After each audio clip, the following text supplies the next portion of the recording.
నమస్తే friends, welcome back to Ratna life style. ముందుగా ఈరోజు మనం ఆవకాయ పచ్చడి ఎలా పెట్టుకోవాలో దానికి కావాల్సిన ఏంటో చూద్దాం ఫ్రెండ్స్.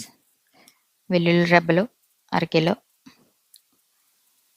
మెంతులు 100 గ్రాములు, కేజీ ఆవాలు, చిన్న ఆవాలు అనమాట. ఆవకాయకి బాగుంటుంది ఇది. అయితే మనం 20 కాయలు మామిడికాయలకి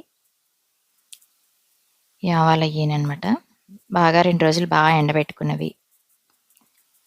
ఎండుమిర్చి కూడా ఎండబెట్టుకుని ఆడించుకున్నాం.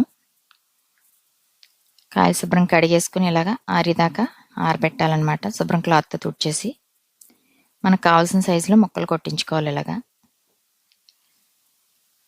ఇంట్లో కావాలంటే మన ఇంట్లో కట్ చేసుకోవచ్చు, లేకపోతే ఇలా బయట కూడా మనకి కట్ చేస్తారు కదా. మనకు కావాల్సిన సైజులో ఇలా చిన్న చిన్న ముక్కలు కట్ చేసుకుని వాటిని శుభ్రంగా క్లీన్ చేసుకోవాలి. మనం దాంట్లో ఉన్న జీడు పైన పొర ఉంటుందన్నమాట. ఆ పొర కూడా తీసేసుకుని శుభ్రంగా తుడుచుకుని మన పొర అంతా తీసేసుకుని జీడి అది తీసేసి శుభ్రంగా తుడుచుకుని 1 గంట సేపు ఫ్యాన్ కింద ఆరనివ్వాలన్నమాట మామిడికాయ ముక్కల్ని. లోన జీడు పైన ఇలా పొట్టు ఉంటుంది అనమాట. ఇలాగా మొత్తం అవన్నీ తీసేసుకుని శుభ్రంగా క్లీన్ చేసుకుని ఆరబెట్టుకున్నాం. మనం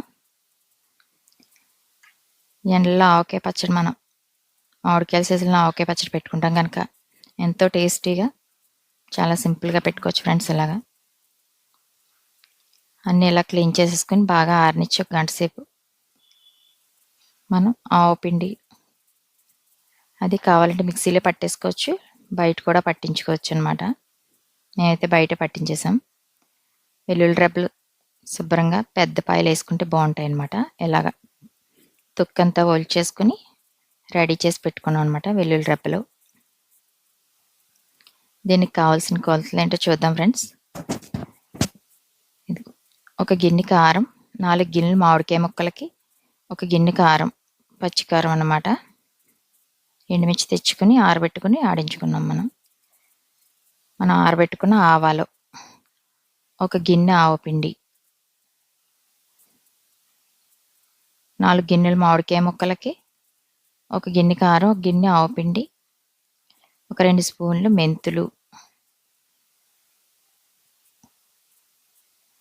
దీంట్లోనే సాల్ట్ కూడా మనం ఉప్పుని మామూలు సాల్ట్ కానీ కన్నుప్పు కానీ ఆరబెట్టుకుని ఇలా మిక్సీ పట్టుకోవచ్చు అనమాట.